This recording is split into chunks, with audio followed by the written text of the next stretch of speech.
Welcome back to the Mastering Sales and Negotiation podcast. I'm your host, Rachel Massey, and this week we had Karen Woodhead, Executive VP Global Marketing at Korea, on the podcast, discussing sales and marketing alignment and the role of the buying cycle as a unifying force. And today I'm joined by our in-house expert, Robin Hoyle, to discuss some of the key takeaways following our conversation. Now, what makes Robin such an expert, you might ask? Well, he's very well known in the L&D industry, addresses leaders all over the world at conferences and summits, and is the author of 2 books around learning culture. He's also walked in sales director shoes himself. So suffice to say, he knows his stuff.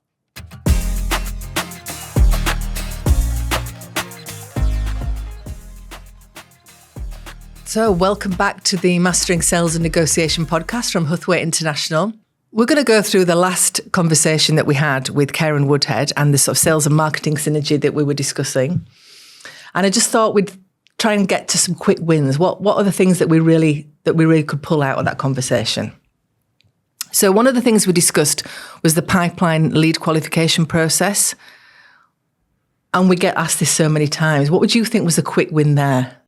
I think, as we said in the conversation with Karen, the idea that you've got skilled salespeople who are able to do, needs identification, create benefits, and close conversations positively on behalf of both parties, to get them spending a lot of time doing prospecting, probably a bit of a waste of that resource and that time and effort. So what you need to do is to make sure that the leads that are coming to those individual salespeople and those sales teams are really well qualified. That there is something there, and Karen talks a lot about the buying cycle, and the buying cycle is something that we have observed organizations use very effectively because it really gets them to understand where the customer is at, not where they're at in terms of that buying process. So number one requirement of those leads is that they should be able to identify customers who are at the recognition of needs stage, because that's when you want your salespeople to be having that conversation with them. Sure. And there will be some pushback from that, because I think lots of salespeople have said, oh yeah, leads from marketing, they're always a bit rubbish. There are some frustrations there, aren't there? Yeah, and sometimes they are rubbish, let's be honest. You get a list of names of people who've, once clicked on something or have been to met them on an exhibition stand somewhere. If you've had a history of getting a load of tire kickers come your way from marketing, then you're not going to take those leads seriously. So the organisation needs to, first of all, make sure that these are good leads, that they are meeting some kind of criterion which is appropriate for that business. And then secondly, needs to monitor the heck out of it. They need to really say to people, look, we are going to check up that you're doing this. What happened with? Exactly. I had a client the other day said, we've had over 200 leads come out of this event or that event. They've been passed over to salespeople. We followed up in 6 months' time and not a thing had been done with any of them.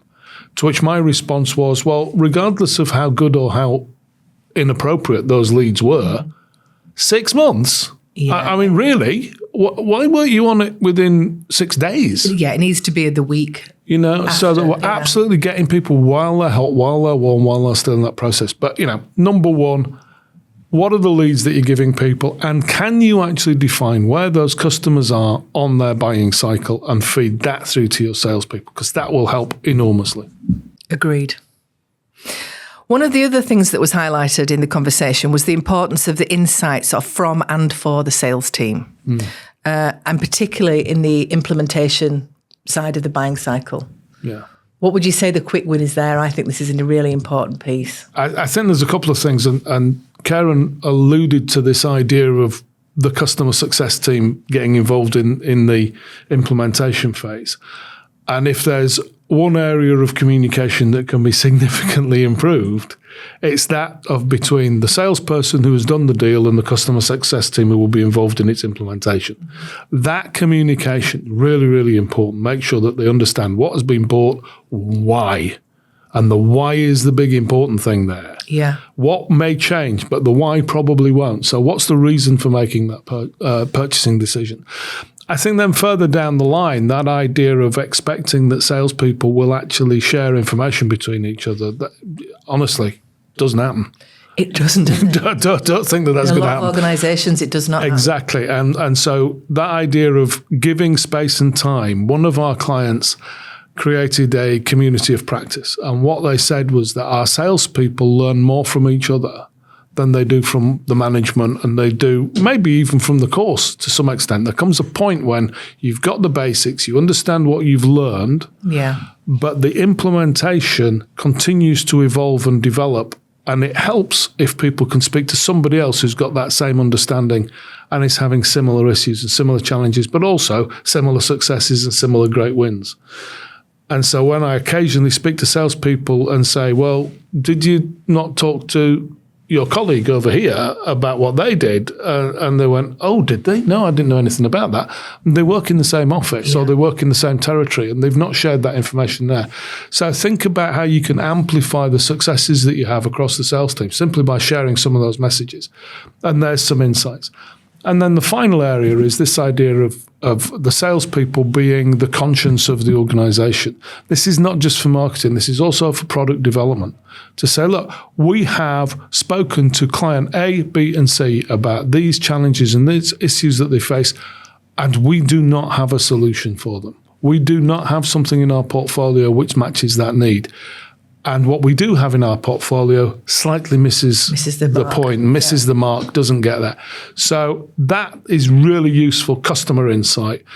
Is it enough on its own? As Karen said, no, the marketing team need to be in there. I think the product team need to be speaking to customers as well. And it does help, doesn't it? That if you're doing that, you're talking the same sales language. Absolutely, having some kind of common way of discussing these things. We know that if I talk to organisation about what needs the customers have, in one group I'll get whole things which are about the problems that they've got and the issues they've got, and another one I'll get specifications, requirements, things that have come out of the RFP that they've been dealing with. But they're different, and having that understanding that these are needs, but they're different needs is important. That kind of language, that way of speaking about what it is that's going on, really important. Okay, and lastly, which is the perennial question of really understanding customer pain points. Why does this continue to be such a challenge for organisations? I think it's partly because, let's be honest, the customer is further down their priorities than it ought to be. Let's be absolutely clear about that. Quite a lot of organisations, particularly those that are led by entrepreneurs or are, as most organisations are, I'm afraid, particularly large organisations managed by chartered accountants, are focused on things other than the customer first and foremost. And as such, actually working out how what you do relieves pain for customers or creates opportunities for them or builds things around what their challenges, opportunities and issues are, kind of doesn't really get dealt with top of mind. And that's particularly true when you've got organisations that believe that they've got the best product in the world. Yeah. And the problem with the best product in the world is, exactly, it sells itself. Why do I need to understand what a customer wants? Surely everybody wants one of these, don't they? No. And not if you're going to ask a lot of money for it. And not if you're in the world of business to business. Absolutely, if you're producing a smartphone, go ahead, knock yourself out. But we're not. We're producing business-to-business solutions over the long term. And for that, you need to understand how you are alleviating their challenges, how you are helping them to gain from the opportunities that they face.